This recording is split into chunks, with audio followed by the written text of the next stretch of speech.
सुनने आए हैं। आज यहाँ दो विषय है, आप सुनने किसको आए हैं और समझने किसको आए हैं। जिसको सुनने आए हैं उसका नाम अनंत कुमार है और समझने आए हैं उसका नाम आरसीएम है। पहली बार सुनने गया था 16 साल पहले, उसका नाम अनंत कुमार था और आज जो सुनाने आया है उसका भी नाम अनंत कुमार है।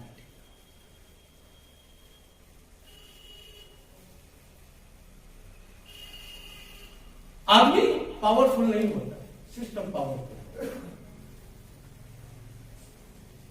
एक साधारण इंसान हुआ करता था, अनंत कुमार बिजनेसमैन हुआ करता था।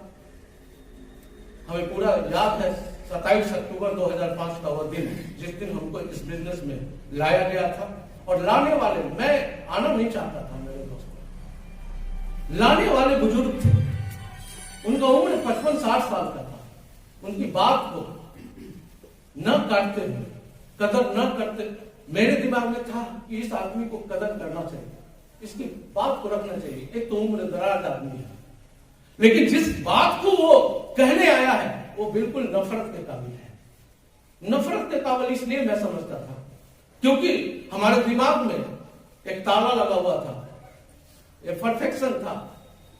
मेरे से ज्यादा कोई नहीं जानता है। ये जोड़ने वाला जो बिजनेस है बिल्कुल टोपी पहनाने जैसा है, लोगों को बेवकूफ बनाने जैसा है। लेकिन जिस आदमी ने हमको इस बिजनेस के बारे में बताने आया है वो तो बुजुर्ग है और मेरे दरवाजे तक चल के आया है और ऊपर से रिश्तेदार है। मैं इनकी बात को कैसे काटूं? उनकी बात को न काटने के लिए मैंने ज्वाइन कर दिया इस सिस्टम को। उनसे पीछा छुड़ाने के लिए मैंने इस सिस्टम को ज्वाइन कर दिया। मेरा घर हाजीपुर के गांधी आश्रम, वो मेरे आवास पर पहुंचे। उन्होंने बोला कि अनंत जी, ये बहुत ही शानदार बिजनेस है, आप ज्वाइन कीजिए, हमें विश्वास है एक दिन ये बिजनेस आपको बहुत ऊंचाई पर लेकर के जाएगा। इस सारी बात मैं दरकिनार करते हुए, ये आदमी क्या बोल रहा है मेरे को समझ में नहीं आ रहा है, लेकिन ये आदमी अगर मेरे दरवाजे पर आ गया है, हमको ज्वाइन कर जाना चाहिए इससे पीछा छुड़ाने के लिए। मैं ज्वाइन कर गया, लेकिन मेरा पीछा छोड़ा नहीं हुआ। अपने से बड़ा वाला अपलाइन को लेकर के कल मेरे दरवाजे पर, फिर कल सुबह, जिसको बोलते हैं अपनी भाषा में अपलाइन। यस, अपलाइन का क्या मतलब? आप से नीचे कोई आ गया, अगर आप शादी हो गया, बच्चे नहीं है, तो आप अपलाइन नहीं है। आपका बच्चा जैसे ही पैदा हो गया आप अपलाइन हो गए।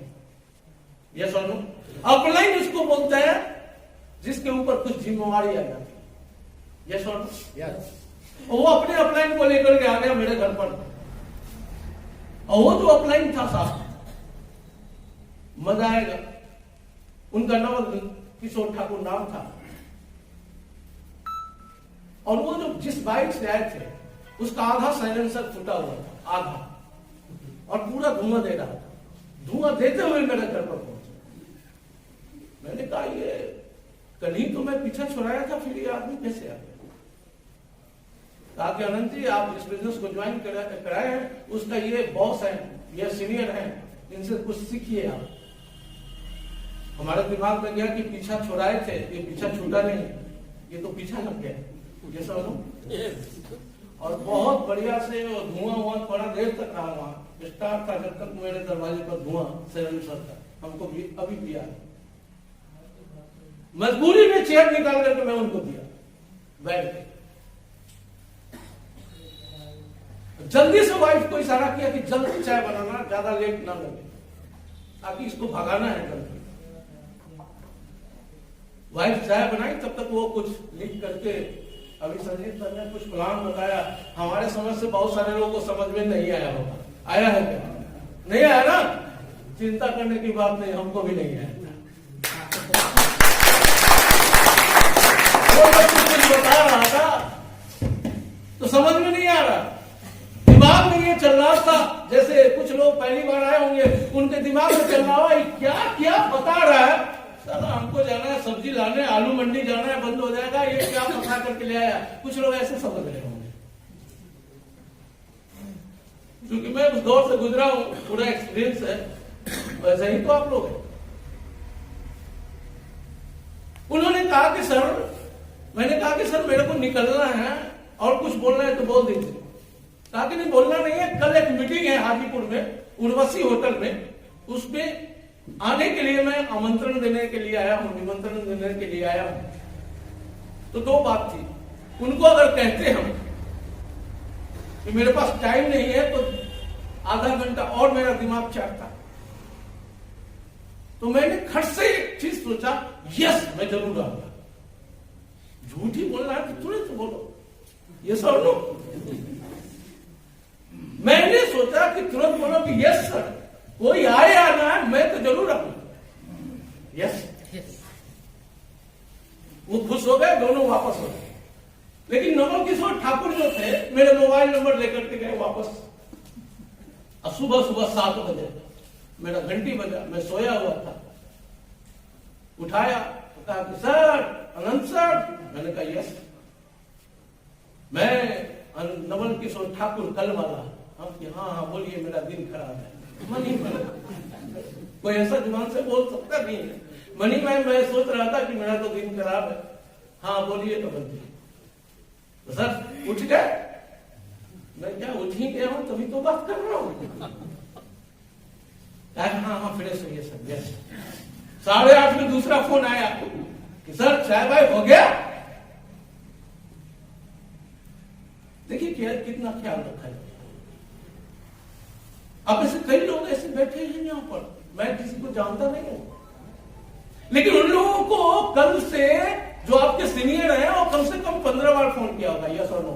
यस सर, याद है ना? आप बोलते हाँ याद है। फिर शाम में फोन किया होगा उसने, सर याद है ना, कल आइएगा ना? तो आप क्या बोलेंगे? हाँ। लेकिन बहुत सारे की नानी मर गई होगी सुबह सुबह। यस भैया, सब लोग मोबाइलवा को थोड़ा सा साइलेंट मोड में, क्योंकि बजता है ना भैया, तो आपको भी डिस्टर्ब नहीं करता। बगल का 4 इधर का मार देता है, 4 इधर का मार देता है। यस और नो?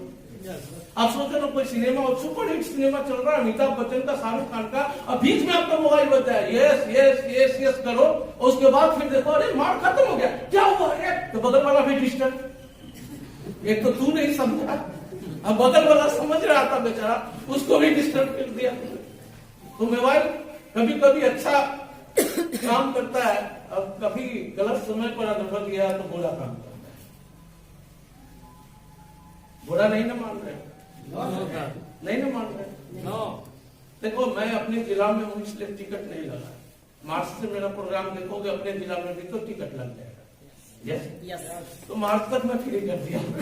यस, और फ्री का चीज का अनादर मत कर। बिना ऑक्सीजन के कोई इंसान जिंदा रह सकता है क्या? नहीं रख सकता। तो अभी फ्री में परमात्मा ने दिया तो सब ले रहे। मजा ले। आईसीयू में चले जाओगे, इसमें जब लगाएगा टोपी, कान में कोई जाकर के चुपके से बोल दे बेटा 5 मिनट खड़ा हो क्या, तो ऑक्सीजन का वैल्यू पता चलता है वहां। यस और नो? तो फ्री में आ गए हो, टिकट नहीं लगा है, और टिकट नहीं लगा है तो सबसे बड़ा इसका श्रेय जाता है इस जो ऑर्गेनाइजेशन है, ये जो संस्था है उसके ऑनर को जाता है, जो फ्री हॉल दे दिया है। ये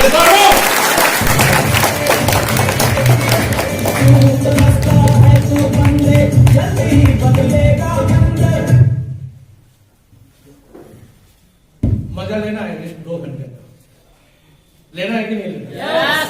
अच्छा एक बात बताओ, फिर मैं आगे बढ़ाऊंगा स्टोरी को। जब तक आपका माइंड पूरा पूरा आज के सेमिनार को लेने के लिए तैयार नहीं, तब तक मैं आगे सेशन नहीं बढ़ाऊंगा। यस, ज्यादा जो उठ बैठ करेगा उसको तबियत खराब हो जाएगा,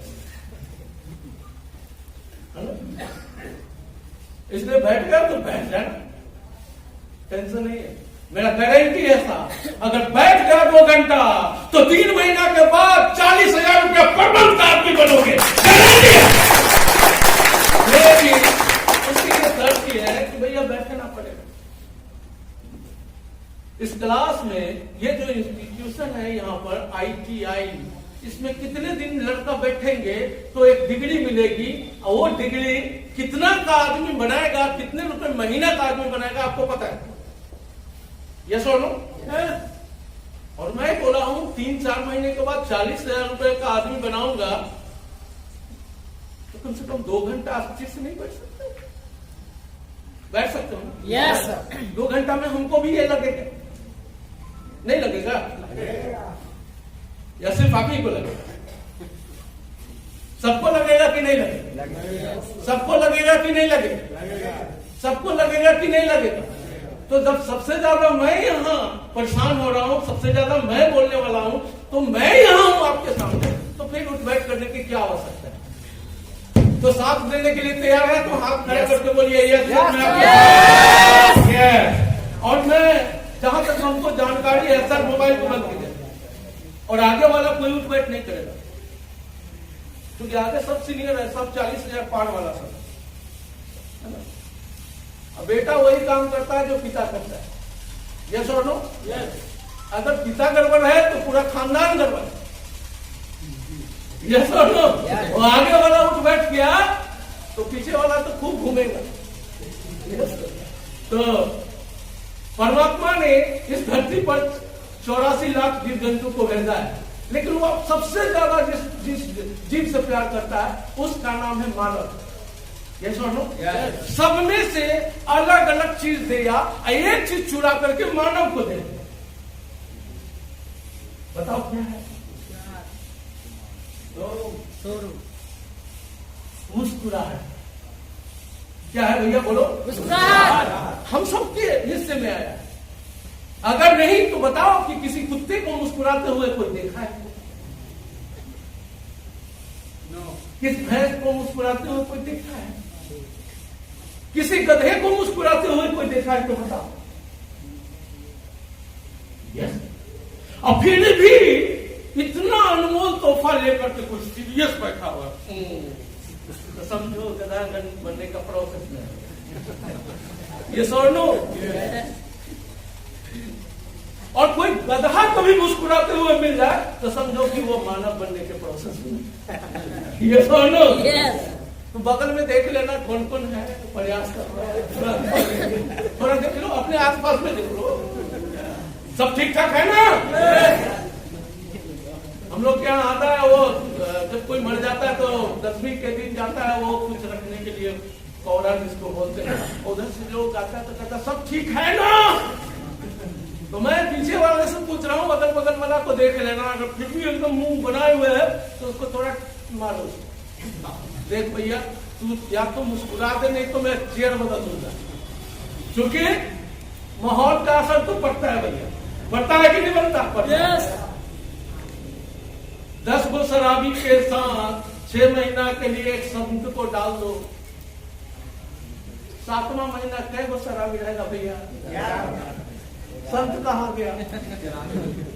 संत कहाँ गया भैया? इसका मतलब है माहौल का असर पड़ता है। अब बगल में कोई आ गया है जो गधा बनने के प्रोसेस में है, अब तुम उसी के बगल में 2 घंटा बैठने वाले, तो बगल को ठीक कर लो, अनेक तो चेयर बदल लो, एक चेयर यहाँ खाली है, कोई वैसा बगल वाला है तो यहाँ आ जाए, सब ठीक है? नहीं, आवाज नहीं है भाई साहब, सब ठीक है? और इंसान का जो थोबड़ा है वो उसका शोरूम है,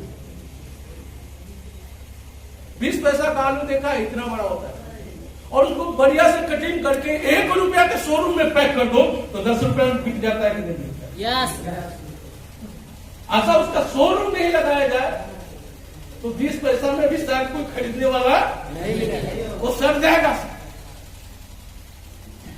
तो 20 पैसा में बिकना चाहते हो या 10 रुपए में बिकना चाहते हो? एक बार 32 निकालो ना, तेरा शोरूम तो वही है।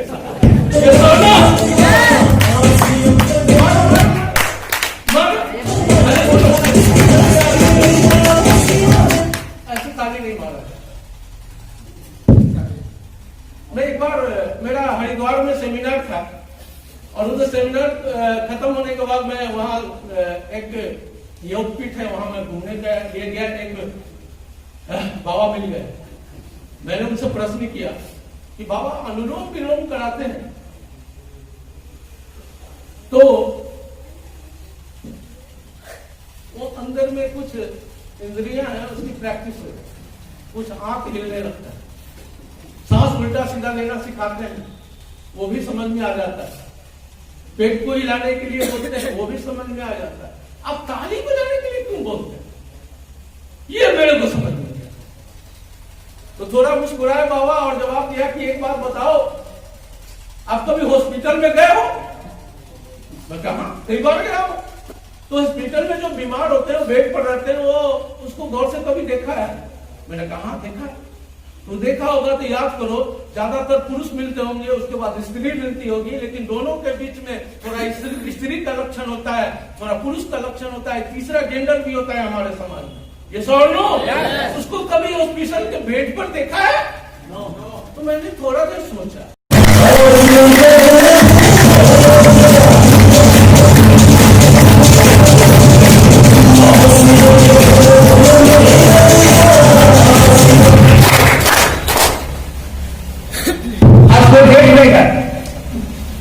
कोई देख लेगा, इस हमाम में सब नंगे हैं, जितना बजाना है बजा लेना है।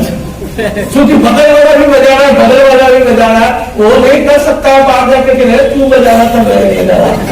इसलिए सब है, टेंशन नहीं लेना है, और आज 3 महीने की बीमारी को भगा देना है। तैयार है ना? तो मैं हंस गया और 8:30 बजे सुबह में फोन आया कि साहब चाय वाय पी लिया आपने? 9 बजे फोन आया, सर खाना वाना खा लिए? 10 बजे फोन आया, सर तैयार हो गए? थोड़ा साउंड को और कम कर दीजिए।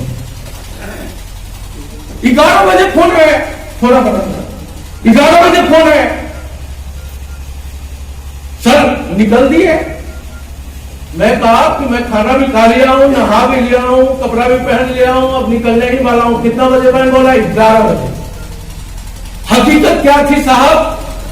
11 बजे मैं टीवी का रिमोट लेकर के समाचार सुन रहा था और बिछावन पर 2 तकिया को लगा करके पलंग पर लेटा हुआ था। अब मैं बोला क्या कि मैं तैयार हो चुका हूं, खाना खा चुका हूं और मैं निकल चुका हूं, स्कूटर को किक मार रहा हूं।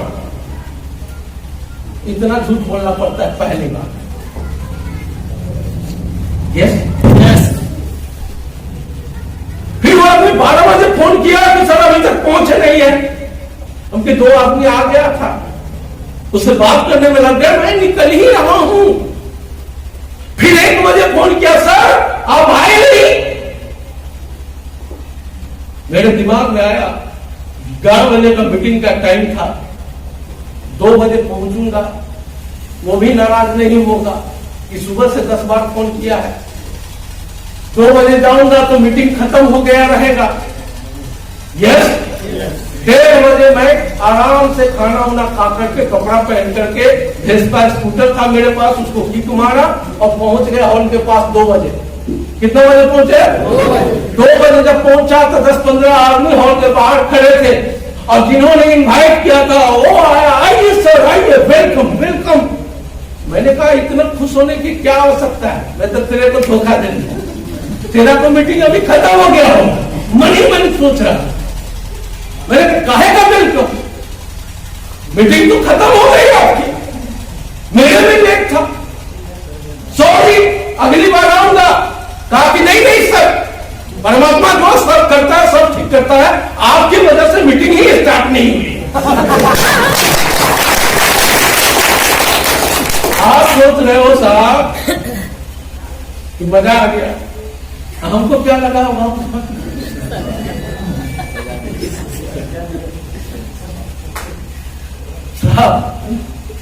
अब तो मैं सोच में पड़ गया कि अब मैं क्या करूं। ताकि आइए आइए घुसिए। जब मैं अंदर हॉल में गया तो सबसे पीछे बैठा, सबसे पीछे बैठा मैं, भाई गौर बोल रहा हूं, मैं पीछे बैठा। जो नया आदमी आता है वो आगे आना ही नहीं चाहता। या स्कूल में नया स्टूडेंट का एडमिशन हो जाए तो वो अगला सीट पर बैठाना नहीं चाहता। सर जी जो होंगे हमारे पर पहले ध्यान देंगे, ये सर वो सबसे पीछे बैठेगा और चुप करके बैठेगा कि उधर से जो देख रहा है उसका नजर ना पड़े। मैं पीछे बैठा और जो हमको इन्वाइट किया था वो सीनियर था, इसलिए वो आगे बैठा और घूम घूम करके देखता है कि है कि भाग गया। यस भैया आ जाइए, आ जाइए, चेयर खाली, आ जाइए, आ जाइए, एक चेयर वो खाली, एक चेयर खाली, आ जाइए। जब मीटिंग स्टार्ट हुई साहब, तो एक आदमी आता है, बोलता है कि मेरा नाम रामेश्वर प्रसाद सिंह, मुजफ्फरपुर डिस्ट्रिक्ट का एक सुदूर देहात गांव है जिसका नाम है नरगी, और नरगी का रहने वाला मैं किसान हूं, पेशे से किसानी करता हूं, साइड में डीलर का दुकान है मेरा, 6ठी क्लास का एजुकेशन है, 28 साल से आरसीएम भी कर रहा हूं, साथ में धोती कुर्ता को निकाल करके हटा दिया, पैंट शर्ट धारण किया हूं। इसके वजह से आरसीएम ने मेरे अकाउंट में पिछले महीने 45,000 रुपया भेजा है। जो ही उन्होंने बोला कि 45,000 रुपया आरसीएम ने मेरे अकाउंट में भेजा है, मेरा दिमाग खराब हो गया कि इस उम्र में बूढ़ा आदमी को झूठ बोलने की क्या आवश्यकता है। क्यों? इस कॉलेज का जो सबसे बढ़िया स्टूडेंट होगा, डिग्री लेकर के निकलेगा, गारंटी नहीं है 20,000 की नौकरी। ये सुनो, ये आदमी बोलता है न डिग्री है न सर्टिफिकेट है, 45,000 का पेमेंट है। मन किया कि मैं उठूं, लेकिन जब भी आधा जब उठे तो आगे जो बैठा हुआ था वो दिखने लगा, फिर मैं बैठा। फिर एक आदमी आता है, कहता है मेरा नाम एनएच खान, पूरा नाम नूर हकीम खान, आजाद देश का गुलाम नागरिक हूं, इसलिए 8 घंटा रेलवे का काम करता हूं, रेलवे का एम्प्लॉय हूं, मालदा टाउन वेस्ट बंगाल से आया हूं। रेलवे हमको 16,000 की सैलरी देती है। अब पार्ट टाइम में आरसीएम को मैं 4 साल से करता हूं, इसके वजह से आरसीएम ने पिछले महीने मेरे अकाउंट में 1,25,000 रुपया डाला है।